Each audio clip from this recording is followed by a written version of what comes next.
Vous avez besoin d'un espace publicitaire pour faire connaître votre société ou vos produits? Seul Guérit TV Monde peut vous satisfaire. Pour tout renseignement, contactez le 00229 91 19 10 10. Guérit TV Monde, le leader des web TV.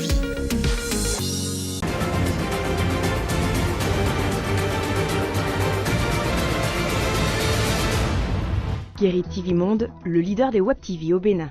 Mesdames et messieurs, bonsoir et bienvenue dans ce journal. Les titres. Le président Patrice Talon et son homologue du Nigeria, Bola Tinubu, se sont déjà rencontrés plus de 2 fois en quelques semaines. La cerise sur le gâteau est la venue de l'homme d'affaires Aliko Dangote au palais de la Marina. Autant de faits qui présagent d'une réactivation des liens entre le Bénin et le Nigeria. Que doit faire le Bénin pour profiter suffisamment du Nigeria? Un géopolitologue vous répond dans ce journal. Insalubrité sur la voie bitumée traversant la commune d'Akpro-Misrete. Automobilistes et motocyclistes s'en plaignent dans un reportage que vous suivrez dans quelques instants. Et puis dans le couloir de circulation des piétons, quelles précautions prendre pour ne pas s'exposer à des risques d'accident? Les conseils de spécialistes en règle de circulation sont à suivre dans ce journal. Voilà tout pour les titres. Une brève, mesdames et messieurs, à l'entame de cette édition, la Cour constitutionnelle vient de trancher dans le dossier du recours de certains députés de la mouvance présidentielle sur la vacance des postes de secrétaire dans les commissions parlementaires. Le Parti Les Démocrates a reçu pour injonction de désigner les membres devant occuper les postes de secrétaire restés vacants au sein de la commission permanente de l'Assemblée nationale au plus tard le 20 juin 2023. Passé ce délai, le parti Bloc républicain et l'Union progressiste Le Renouveau devront pouvoir au poste vacant au plus tard le 27 juin 2023, a décidé la Cour des 7 sages. Pour rappel, les députés du parti de l'opposition avaient refusé de postuler à ce poste lors des élections des membres des commissions de l'institution. Dans un autre volet à présent, le président Patrice Talon et son homologue du Nigeria, Bola Tinubu, se sont déjà rencontrés plus de 2 fois en quelques semaines. La cerise sur le gâteau est la venue du président de l'homme d'affaires, Aliko Dangote, au palais de la Marina. Autant de faits qui présagent d'une réactivation des liens entre le Bénin et le Nigeria. Que doit faire alors le Bénin pour profiter suffisamment du Nigeria? La question est posée au téléphone par Latifat Kowenu à Morgane Asogba, spécialiste de questions internationales. On le suit. Morgane Asogba, vu les performances économiques du Nigeria, le Bénin profite-t-il vraiment de son voisin?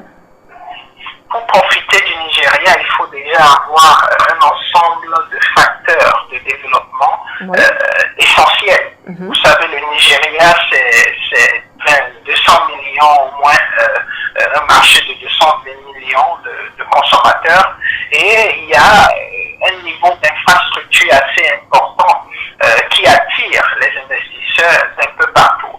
Et donc le Bénin aujourd'hui profite autant qu'il peut, surtout avec le nouvel développement économique ou d'infrastructure qu'on a au Bénin. Le Bénin aujourd'hui est reconnu comme un pays qui décolle sur le plan économique, sur le plan d'infrastructure et sur le plan d'intérêt pour les investisseurs.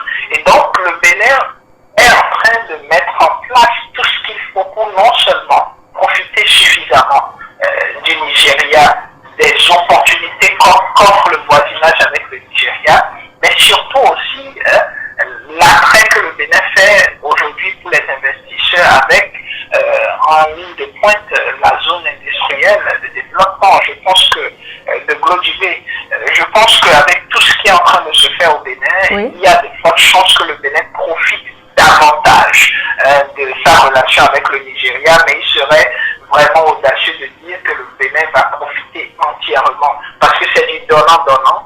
C'est une question d'intérêt intérêts lorsque vous représentez un État, et lorsque les intérêts divergent, on trouve les mécanismes nécessaires pour traverser cette situation afin de se retrouver dans une dynamique d'intérêt commun. Et je pense qu'aujourd'hui, les deux pays sont en train de revoir leur degré de coopération afin de maximiser les intérêts aussi bien pour le Bénin que pour le Nigeria, parce que dans les relations entre États, chaque État s'intéresse à un État parce qu'il a des intérêts à défendre. Je pense qu'aujourd'hui, avec le développement sur lequel se retrouve le Bénin, le Nigeria a aussi beaucoup à tirer de sa coopération avec le Bénin. Morgane Assogba, c'est déjà la fin de ce numéro. Merci pour votre intervention. C'est un plaisir. Toujours dans cette édition, la nouvelle voie bitumée traversant la commune d'Akpro-Misrété végète dans un état très salubre. Une situation face à laquelle les autorités communales restent insensibles malgré les désagréments que les usagers subissent. Suivez ce reportage pour en savoir davantage. Cette voie est nouvellement construite mais végète dans une insalubrité notoire. Nous sommes dans la commune d'Akpro-Misrété sur la portion de la voie bitumée qui la traverse. Des déchets plastiques, du sable et de la poussière donnent à cette voie l'allure d'une voie non bitumée et délabrée. Misrété, si c'est nettoyé là, ils ne le font pas. Misrété, moi je passe pas à Porto-Novo, partout, Cotonou, mais je n'ai jamais vu comme ça, la voie est sale comme ça. C'est ce que je suis arrivé voir. Je ne sais pas si c'est la mairie qui va s'occuper ou bien c'est les off-mass qui va s'occuper, on ne connaît rien. Ça nous étonne. Pourquoi la voie sera comme ça? Au moins il faut entretenir la voie pour que cela ne se gâte pas vite. Si les motocyclistes passent là-dessus et ils freinent un peu comme ça glisse, il les fait tomber. Infrastructure dont la commune a bénéficié dans le cadre du bitumage en double voie de l'axe Porto-Novo-Misrété, elle ne fait visiblement l'objet d'aucun entretien par les services compétents de la mairie d'Akpro-Misrété. L'on constate aisément que le balayage de la chaussée est la béjamine des préoccupations du maire et du conseil communal d'Akpro-Misrété. Ils ne disent rien, ils ne parlent même pas de la voie. Les sables nous dérangent, les sachets à jeter là nous dérangent. Même si tout ce côté dépasse comme ça là, c'est la poussière, tout ce temps là battu. Donc ça nous dérange, ça nous rend malade. Ça nous rend malade. On ne peut pas dire que ça nous fait du bien. Mais c'est ici que moi j'ai vu ça. Les véhicules, ça donne des poussières et puis ça envahit, les poussières là envahissent les passagers et puis ceux qui sont au bord de la voie. Donc qu'ils fassent tout pour que nous soyons un peu à l'aise en ce qui concerne les poussières et la propriété de la voie. Qui s'occupe au moins de la propriété de la voie. Il a en fait que le budget de la mairie ne peut supporter les aménagements routiers de ce genre. Mais quitte à son entretien, il est inadmissible que l'on justifie l'insalubrité de cette voie par le manque de moyens. C'est tout, sauf cela.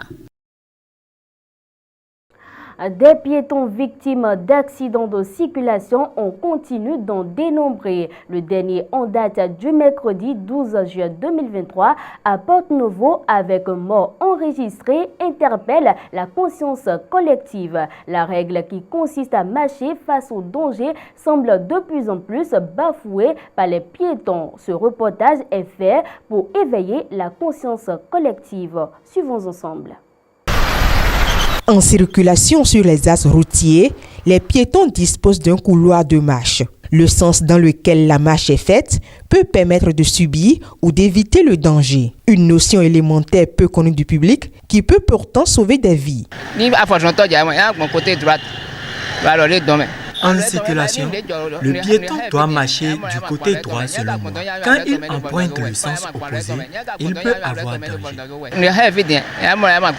Le piéton doit faire face au danger, comme on nous a appris au cours primaire. On dirait que d'autres se donnent même au danger et voient que le danger s'approche et pourtant ils ne se déplacent pas. Une notion appuyée par ce professionnel de la conduite qui y trouve des avantages. Les piétons doivent faire face au danger. Ils ne doivent pas faire dos au danger. Si c'est pour circuler à moto, et qu'on soit là. Donc il faut rouler à droite. Donc les piétons doivent circuler sur les trottoirs. La partie qui est réservée pour eux, c'est le trottoir. Donc ils doivent prendre par là, mais face au danger. Si nous faisons face au danger, ça veut dire que c'est pour notre sécurité. Si quelqu'un vient du devant, pour qu'on puisse vite la voir, donc c'est pourquoi il faut faire face au danger quand nous sommes à pied. Pour renforcer la sécurité des usagers de la route, voici un conseil. Moi, j'invite les piétons à marcher dans leur couloir de circulation.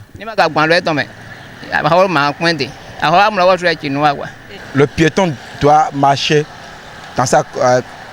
il doit faire face au danger. Le piéton doit faire face au danger. Ce que je peux donner comme conseil dans ce sens est quoi?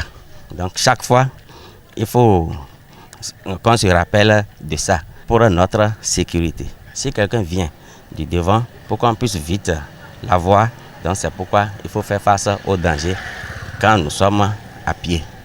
Les accidents de circulation peuvent être évités si et seulement si chaque usager redouble de vigilance. Ce journal se poursuit, mesdames et messieurs, avec une autre information en bref.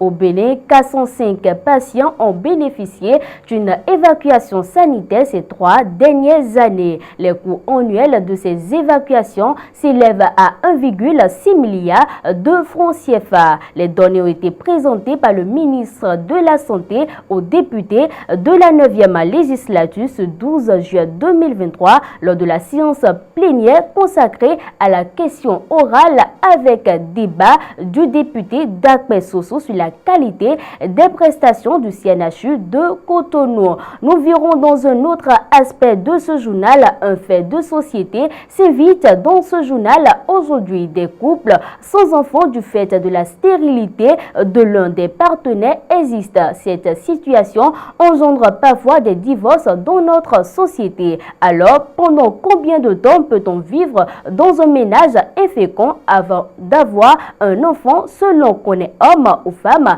les avis divergent.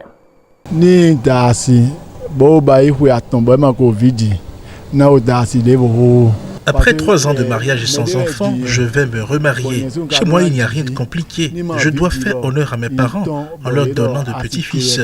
Alors je vais simplement me remarier. Je peux supporter durant toute ma vie parce que c'est Dieu qui donne de l'enfant. Et sans Dieu, bon, il n'y a plus rien. Moi,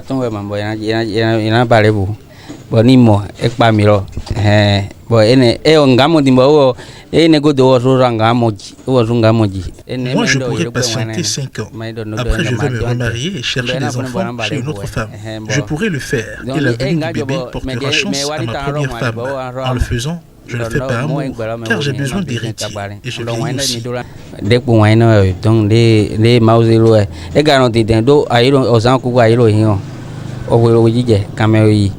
Au début, on est bien vrai, mais au vivant, attendez, mais maintenant, au vivant, attendez, côté, côté, mais maintenant, dit, ouais, ni moi, mais les points au défaut, non, job, et non, que bien, pour les mains, mais bon, vivant, attends, bien, et alors, c'est bien, on non, il dit, mais vous.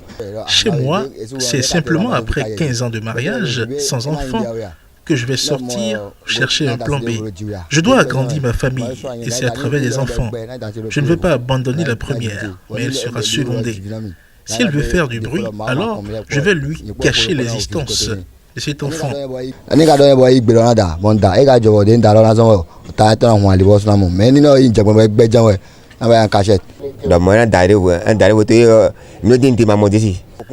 Après 10 ans de mariage, si je ne vois aucun petit-fils chez mon enfant, c'est moi qui vais lui trouver une autre femme.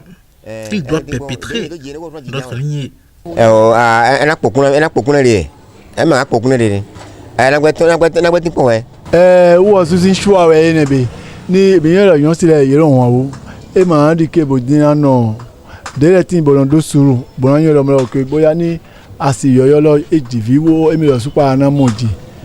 Et là, si ma femme décide de me quitter, c'est son choix. Mais elle ne peut pas me bloquer dans mon élan d'avoir des enfants. Dans ma religion, il est permis à l'homme de prendre le nombre de femmes qu'il désire. Mes parents ont pris beaucoup de femmes et ont de nombreux enfants.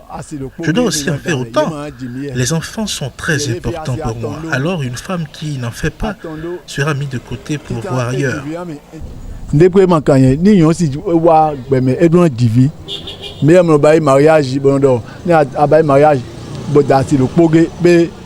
Mariage au vieux est très important.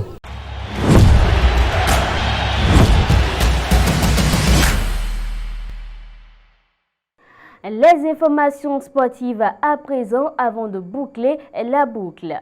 Lors de l'Assemblée générale de la CAF à Abidjan, le tirage au sort des éliminatoires du Mondial 2026 a eu lieu, déterminant les adversaires du Bénin. C'était ce jeudi 13 juillet 2023. Les Guépards, dirigés par l'entraîneur Gainotro, connaissent désormais les équipes qu'ils devront affronter dans cette compétition cruciale. Le tirage au sort a dévoilé les adversaires du Bénin dans les éliminatoires du Mondial 2026. Le groupe des Guépards est composé de plusieurs équipes redoutables prêtes à se battre pour une place dans le tournoi mondial. Les joueurs béninois devront se mesurer à des concurrents de taille pour espérer se qualifier. Mais malgré la difficulté du groupe, les Guépards sont déterminés à se qualifier pour le Mondial 2026. Ils sont conscients des défis qui les attendent, mais ils sont prêts à tout donner sur le terrain. L'équipe du Bénin mettra en avant son talent, son esprit d'équipe et sa détermination pour réaliser cet objectif ambitieux. Ainsi s'achève cette édition. Merci de nous avoir suivis et bon week-end à chacun et à tous.